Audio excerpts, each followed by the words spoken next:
So usually we tell stories of peace, love, happiness, bliss, how to find your bliss. Today we're going to tell a different tale. If you don't believe in ghosts, this is not the story for you. No, but it is a real story. It is a real story. None of this is made up. So, I got married to my husband in the spring of 2009, and we did the old-fashioned way. I didn't move in until we had gotten married, and he hands me the key, and I move in. And within a very short amount of time, I realized there was a serious problem with this house. All of a sudden, I was hearing noises. The stove turned itself on. I had a cupboard that opened, and all of a sudden, Tupperware flew out of the cupboard and hit me in the head. For no reason, I was just walking by. There would be thumping upstairs when no one was thumping, as if someone was running down the hallway. I was sitting down on the couch, and I was talking to my husband. I'm like, oh my gosh, is there somebody upstairs? And he says, no. But you could clearly hear there was somebody upstairs walking. We'd hear door slams, you'd hear bangs on the wall. Even my nephew came and recorded, and there was a voice that said, very spooky sounding. And when you heard it, it just really creeped you out. Like all the hair on your body stood up. And I said, Joel, there is something seriously wrong with this house.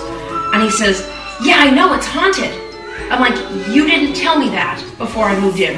He's like, yeah, we hired a priest to come and bless it, but it really didn't work. Like, no, it definitely didn't work.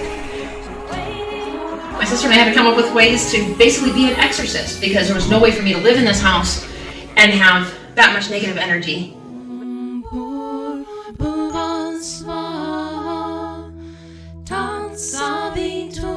So we had to come up with a way to clear out all of these negative spirits and energy in her house.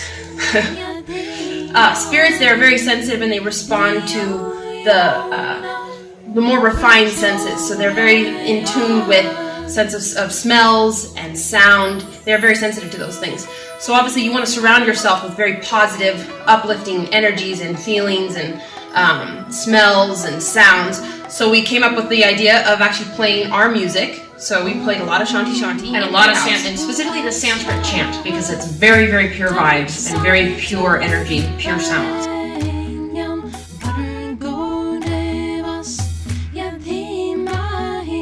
His house had a huge amount of clutter. He had rooms that he just used as storage, and that was the area we were getting the most activity. So we got rid of all the clutter and got them all cleaned up. Everything up. Got the curtains opened and got the clutter out. And we played, I'm not kidding, like not one day of Sanskrit chanting, like 10 days in a row of Sanskrit chanting. And just got the house feeling so wonderful, good vibes, and just it started feeling more like a monastery and less like a haunted house.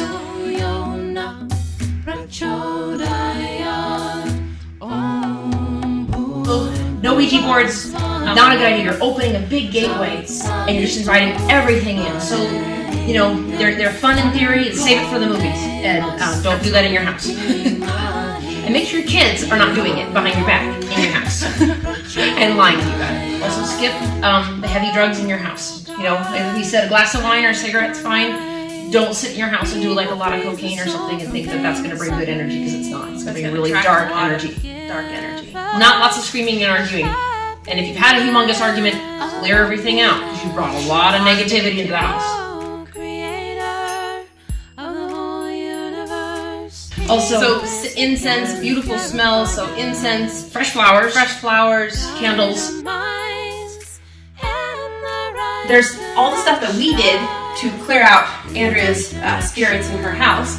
You can also do to just raise that level up of consciousness, of peace and serenity in your home by doing the exact same. The thing is, sometimes spirits, they don't move on. They hang out here and still try and affect things on this level, and they haven't moved on to what they're supposed to be doing. Sometimes you just bought a home, and it's an older home, and there's been a lot of people living in it before you, and you want to clear out all the energy of all those people that lived in it before you, their negativity and darkness. You don't want to then move into a house like that. So oftentimes a lot of people are in need of a house blessing and to bring up the energy levels. And I'll tell you, we actually do a lot of home blessings. We do. So I just did one.